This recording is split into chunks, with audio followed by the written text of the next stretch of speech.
Hey everyone, welcome back to my channel. In this video, I'll be talking about how to actualize your goals via one powerful main step. Let me first start by defining what a goal is. A goal is a clear target you aim to achieve. And the truth is, your goals are already at work, shaping your walk, your talk, even your attitude. Every single day, we're influenced by our goals, even the unspoken ones. Your goals, they're shaping you right now. They affect how you walk, how you talk, how you dress, even how you shake someone's hand.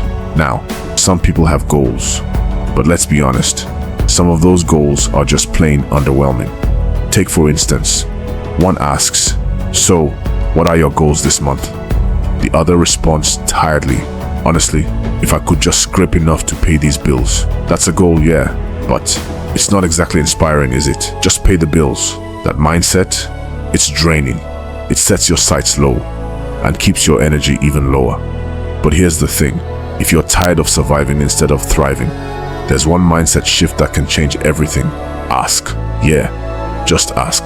Because asking isn't just about talking, it's about knowing what you want. Here's how to do it right. 3 simple keys to asking and actually receiving.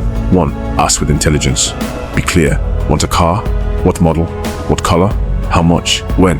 The more detailed your vision, the stronger it pulls you forward. Goals are magnets, but only if you define them well. 2.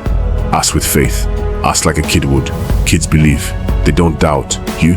Plan like an adult. Sure, but believe in those plans like a child. 3. Accept the journey.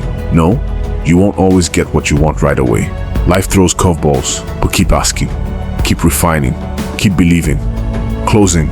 So the real question is, what are you asking for? Because your goals, they're already shaping you. You might as well make them bold and powerful. Thanks for watching. Like this video and subscribe if you're ready for more mindset shifts like this.